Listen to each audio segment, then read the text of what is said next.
Hi guys, welcome back to Class of Planning. You're with Rahul Sharma, your friend and guide. And this class all about the basic topics that we need to cover in paragraph of English. कैसे cover करने हैं, करने का तरीका क्या, किन concept को follow करना है. The first thing that you need to take care is that always take care of small things. Because होता क्या है, छोटी छोटी चीजों को ध्यान रखते तो बड़ी चीजें अपने आप ठीक होती. तो यहाँ पर हम बात करने लगे आज उन दो टॉपिक्स की जो शुरुआत करते हैं पैराग्राफ ऑफ इंग्लिश के. Sir what does mean by the language, और लैंग्वेज के फंक्शंस क्या होते हैं. And then we'll come to the next phase, that is multilingual languages क्या है और उसके benefits क्या हैं. इन दोनों को क्लियर करेंगे. This class is all about these two topics.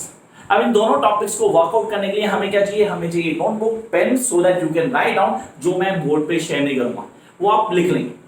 Normally question आता है पेपर के अंदर, कंफर्म की लैंग्वेज क्या है. And when you are student of teaching of English, the paragraph of English, whether you doing B.Ed, M.Ed या BSB की preparation कर रहे हैं या C.Ed की प्रिपरेशन कर रहे हैं, guys these are the topics जो आपको ऑन टेबल चाहिए. Frankly says there are lots of universities those deal with these topics, especially for the English non students or the BA pass students or the MA English students too. They need to do in aspects of language. अब यहाँ पे हमें दो चीजें clear होती है. पहली सबसे इंपॉर्टेंट, लैंग्वेज है क्या, what does mean language. Language something that to be impressive, sir जो impress की जा सकती है किसी को बताने के लिए, to communicate, seriously to communicate someone, whether I am being communicated you. मेरी एक स्टूडेंट वो लगातार मुझे मैसेज कर रही है, सर प्लीज आप पैडागोगी बेटा वीडियो बनाइए, I really want the videos on the pedagogy topic so that I can clear. Sir एक स्टूडेंट, सॉरी टू से यू, सबके नाम नहीं ले सकता, नाम तो मुझे एक का भी याद नहीं. तो यहाँ मैंने कहा कैसे करना है, करने का तरीका क्या है and how I am going to get. The first thing that strike here is language. Yes, the language. It can be expressive. Sir, directive हो सकती है. Normally कहते हैं symbolism. Sir, symbolism नहीं है language, क्योंकि language express की जाती है. आपने क्या expressive है, definitely है, directive है, language directive होती है. Then it is informational. हाँ, information है पूरी तरह से, expressive तो already थी. Then we do have the ascetic form of language. And then we'll come to phatic language.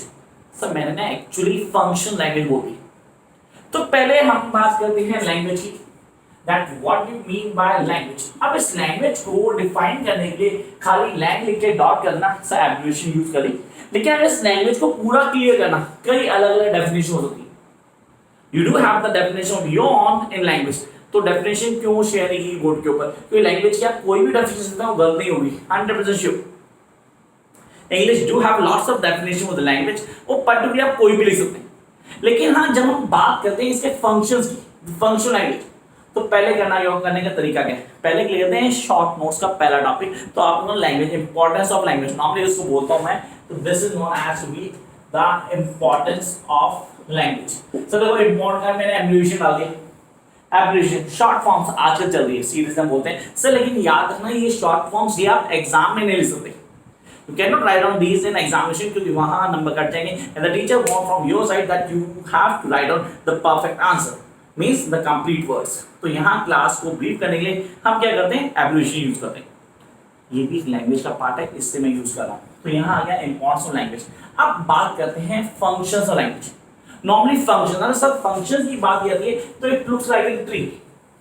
एक ट्री की तरह जो जोड़ता है. इसके फंक्शन हम बात करते हैं. सबसे पहले हमने बोला sir that is informative.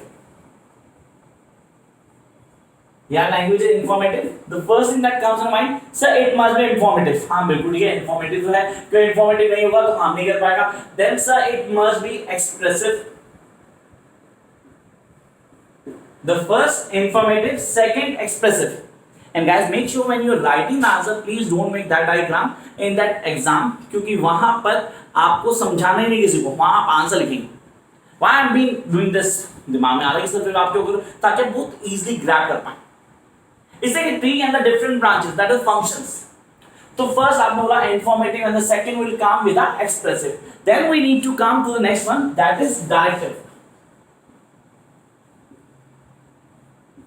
Directive. And then we need to come with the other one, that is ascetic. And the last one is phatic. So these are the functions of language. I hope you do have the notes. आपके पास notes होने चाहिए, आपके जिनके पास नहीं है okay get it. लेकिन इन concept को one by one follow करते हैं.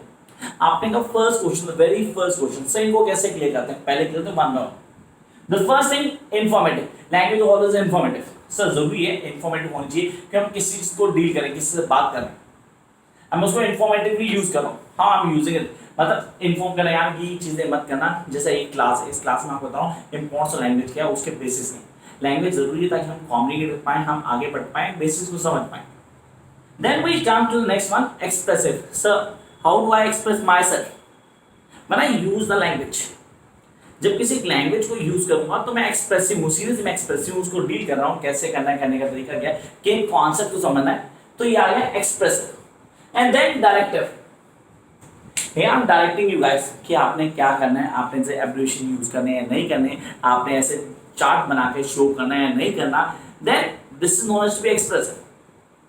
And then come to aesthetic. Sir aesthetic normally कहां जोड़ा जाता है, ये जोड़ा जाता है पोएटिक फंक्शंस के लिए। लैंग्वेज की poetic function and linguistic values या कॉन्सेप्चुअल मीनिंग्स को हाईलाइट करने के लिए जो फंक्शन यूज करते हैं वो एस्थेटिक फंक्शन होता है।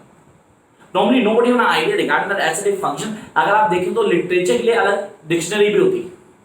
We have different dictionary for the literature students। क्यों? क्योंकि उनका एस्थेटिक मीनिंग होता है, जिसके अंदर पोएटिक फंक्शन कहें या लिटरेचर में अलग टर्म्स होते हैं, हर वर्ड का अलग मीनिंग होता है। We know that, even we have heard that 45 meanings of the one single word। And then jump to the next point, fatigue। It might be fatigue। So fatigue function क्या है? I am not getting this fatigue function, तो I clear you.